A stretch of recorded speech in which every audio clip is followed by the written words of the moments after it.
Assalamualaikum warahmatullahi wabarakatuh. So macam biasa, saya akan buat ulasan perlawanan antara Selangor versus Jeonbuk, yang mana Selangor menang 2-1. Nampaknya minggu ni Selangor yang carry Malaysia dalam MA ranking. Tahniah untuk Selangor berjaya untuk menewaskan pasukan top Korea Selatan dengan keputusan 2-1. Tak kisahlah Jeonbuk bawa turun second squad ke apa ke, yang penting menang. And siapa suruh Jeonbuk bawa turun second squad?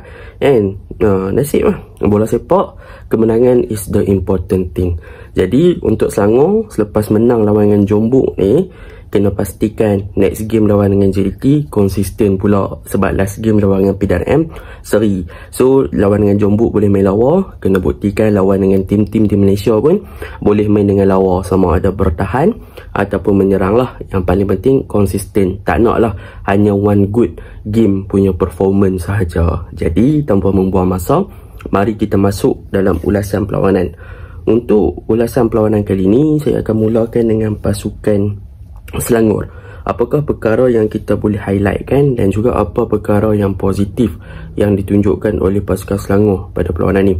Perkara pertama yang kita boleh lihat untuk pasukan Selangor pada perlawanan ini, walaupun mereka kehilangan tonggak utama mereka seperti Safwan Baharudin, seperti Nur yang kena ACL, dan mereka tak menurunkan Alvin Fortes, tetapi mereka menurunkan pemain-pemain muda. Bahkan kapten muda mereka pun bagus, iaitu Haris Haikal, yang mana boleh lead di belakang dan berjaya untuk menjalankan tugas sebagai kapten yang baik. Itu adalah perkara yang baguslah yang diterapkan oleh Coach Nizam Jamil apabila memberi kepercayaan kepada pemain-pemain muda. Bahkan dalam skuad Selangor pada perlawanan ni, bukan seorang pemain muda kan, bawah 23 ataupun 23 ke bawah lah. Azim, ada siapa lagi, ada Abu Analdi, ada Haris Haikal, yang Zikri Khalili yang mampu memberikan performan yang bagus di dalam padang. Baiklah, untuk pasukan Selangor, perkara pertama yang kita boleh highlightkan pada perlawanan ni adalah mengenai set pieces mereka. Yang mana kalau kita tengok pada perlawanan ni, sama ada daripada segi situasi bola mati free kick ataupun situasi corner kick, pasukan Selangor berjaya untuk utilize ataupun berjaya untuk mengguna pakai gerakan-gerakan daripada situasi tersebut untuk melakukan percubaan terus ke arah gawang Jeonbuk. Yang mana kita boleh nampak lah free kick taker ataupun corner kick taker yang diambil oleh Orozco memang on point. Bahkan pemain-pemain yang dijadikan target man dalam kotak penalti pun memang bagus. Contohnya macam Haris Haikal, macam Esmuradov dan sebagainya. Cumanya boleh dikatakan percubaan-percubaan daripada situasi set pieces ni sepatutnya boleh dimanfaatkan dengan lebih baik lah untuk skor lebih daripada 1 gol. Sebab semalam kita tengok Haris Haikal skor daripada situasi set pieces, dan selepas itu Haris Haikal ada beberapa percubaan lagi lah. Ini boleh dikatakan kemungkinan besar beliau telah berjaya untuk adaptasi apa yang dilakukan oleh Safwan Baharudin. Maklumlah mereka berdua pun selalu diturunkan bersama. Jadi apa yang dilakukan oleh Safwan Baharudin berjaya untuk orang kata apa, diambil dan dijalankan tugas dengan baik oleh Haris Haikal dalam situasi set pieces. Kalau ada Safwan semalam, mungkin Safwan akan hat-trick melalui tandukan lagi kan, mana kita tahu. And so benda tu positif lah apabila mereka ada seorang pemain dan juga seorang orang kata apa, seorang taker yang bagus ataupun pengambil yang bagus dalam situasi set pieces, dan ada orang yang boleh sambut dengan baik. So semalam set pieces Selangor dapatkan tu memang mostly boleh katakan adalah situasi yang berbahaya dan sepatutnya boleh convert kepada jaringan. Tapi tak apa, hanya satu yang berjaya di convert, and that is a good thing. Sebab benda ni lah yang kita nak tengok. Cumanya kena kekalkan konsistensi apabila menentang kelab-kelab yang lebih kuat dan juga untuk masa akan datang. Itu yang pertama. Yang kedua, daripada segi corak gameplay, apa yang dilakukan oleh pasukan Selangor semalam adalah mereka mengambil pendekatan back 3, yang mana mereka meletakkan Abu Osmaradov dan juga Haris Haikal sebagai back 3. Ketiga-tiga player yang bermain ataupun berperanan sebagai back 3 pada perlawanan semalam adalah sangat cemerlang bagi saya bagaimana mereka complete ataupun orang kata apa, complete each other lah, melengkapi antara satu sama lain daripada segi untuk melakukan dalam fasa build up phase, dalam melakukan progressive passes, dalam pada bertahan. Yang mana pemain yang paling menarik minat saya adalah Abu Analdi, yang mana boleh dikatakan beliau bermain sebagai wide centre back ataupun left centre back lah, yang bermain di bahagian kiri untuk pasukan Selangor dalam situasi ketika Selangor in position, yang mana beliau berjaya menjalankan tugas dengan baik. Apa yang ada pada pemain ni adalah daripada segi dia punya skill dan juga teknik dalam melakukan forward passes ataupun progressive passes ke bahagian hadapan, yang mana kita boleh tahu dia punya passes tu boleh breaking the line untuk mencari pemain di hadapan dengan direct passes. So benda tu bagus, and so dia bukan sahaja bagus untuk bahagian hadapan dalam fasa untuk menyerang direct dari bawah ke atas, tetapi Abu Nadi ni juga bagus daripada segi bertahan, yang mana untuk perlawanan semalam dari segi aerial duel, defensive duel, daripada segi untuk melakukan interception, blocking dan sebagainya, dia berjaya untuk memastikan yang bahagian kiri Selangor tu tak terlalu terekspos dan berjaya untuk bertahan dengan baik. Dan untuk commanding area di bahagian belakang diketuai oleh Eshmoradov, berjaya untuk guide kedua-dua player iaitu Abu dan juga Haris Aikal yang muda ni untuk blend in dengan dia dengan sangat baik. So ketiga-tiga back 3 pasukan Selangor ni bermain dengan sangat cemerlang. Ditambah pula kalau kita nak faham tentang in position pasukan Selangor, ketika pasukan Selangor menyerang ataupun ketika melakukan serangan, pasukan Selangor banyak menggunakan mereka punya wing back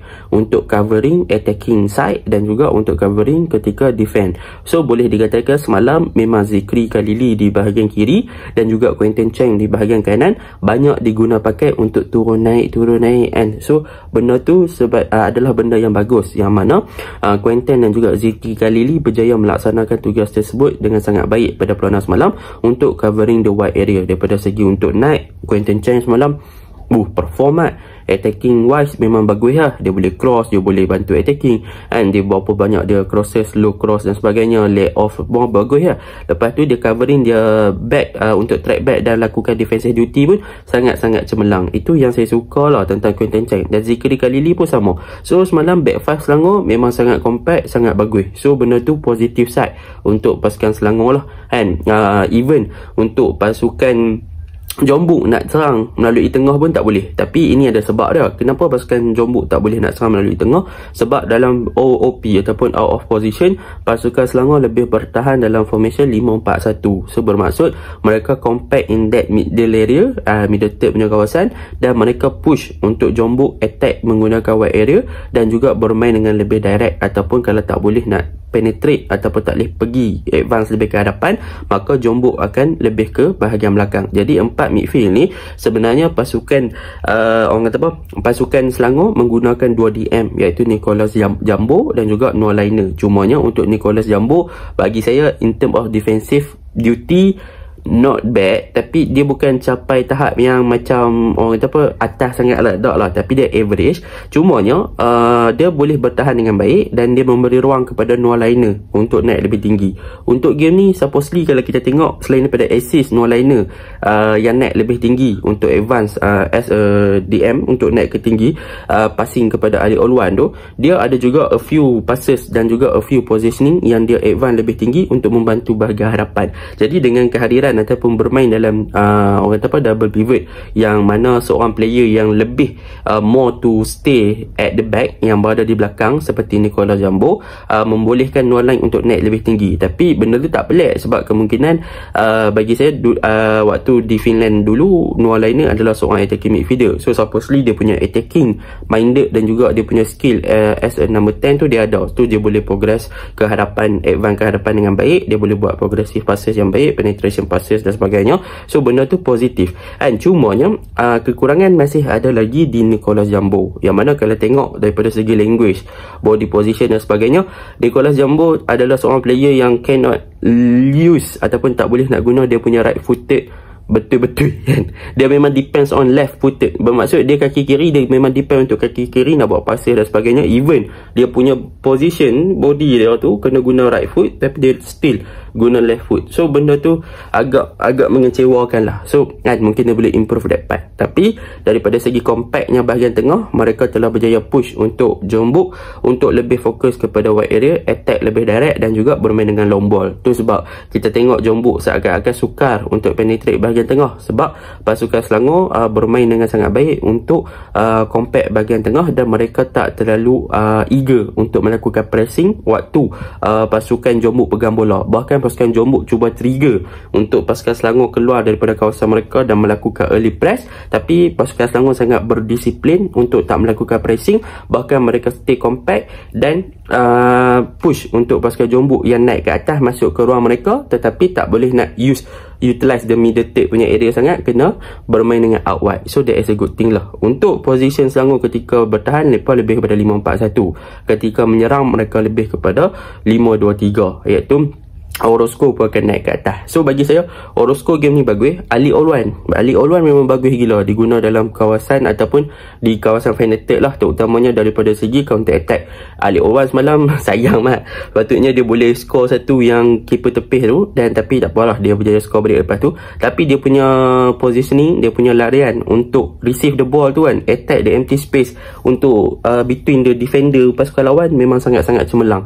So benda tu bagus lah bila ada Ali Olwan, sebab Ronnie Fernandez kadang-kadang dia drop deeper, kadang-kadang dia even ada ruang kosong, Ronnie Fernandez tak boleh nak go through direct macam tu sebab dia slow kan. Tapi Ronnie Fernandez dia kena step up, dia boleh jadi untuk assister, tapi in term of finishing dia akan jadi ability dia untuk sudahkan peluang agak akan kurang lah, akan minimalis dia punya dia punya peranan role sebagai striker, sebab Ali Orwan yang diutilize. And jadi kalau ada Alvin Fortes untuk game ni, Selangor main macam tu, saya rasa boleh skor 2-3 lagi lah. Skor 2-3 lagi lah. Okey, itu untuk Selangor.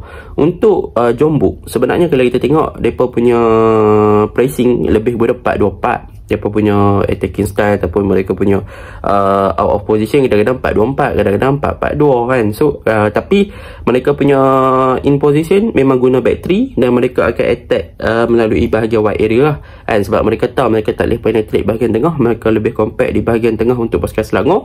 So mereka no idea. Saya tak pasti kenapa Jeonbuk rehatkan pemain import dan several pemain utama, sebab dia dengan saya tahu mereka tengah fight untuk K-League punya penyingkiran dan sebagainya, mungkin sebab itulah. Tapi Selangor kena aware lah benda ni, sebab nanti kalau lawan dekat Korea, kalau Jeonbuk tu dengan manpower yang lebih strong, lebih kuat, mereka kena cari jalan lah. Tapi Jeonbuk semalam memang nampak mereka pegang position tapi they cannot do much. Defense Selangor memang compact dan sebagainya lah. So Selangor tahniah menang. Okay, teruskan konsistensi, jangan satu game je. Okay, Assalamualaikum.